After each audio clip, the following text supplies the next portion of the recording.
Welcome to our channel. Today we how to uninstall Microsoft Power Automate Desktop easy tutorial step by step clearly. To uninstall Microsoft Power Automate Desktop, first, click on the Windows Start menu. Type Apps and Features into the search bar.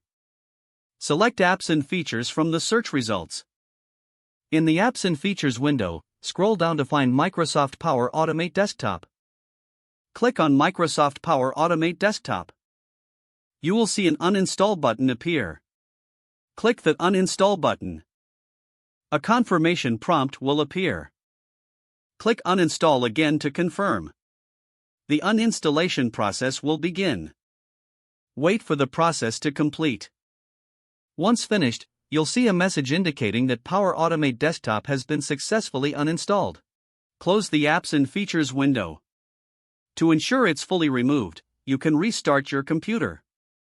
After the restart, check the Start menu to confirm that Microsoft Power Automate Desktop is no longer listed.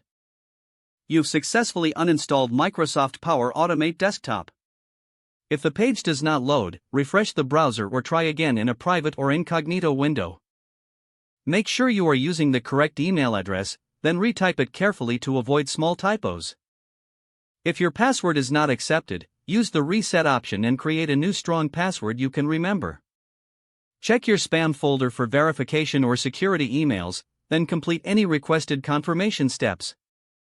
Enable two-factor authentication if available to improve account security and reduce unauthorized access risk.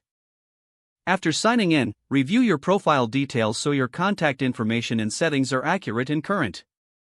If you see an error message, note it down and try again after restarting your device and internet connection.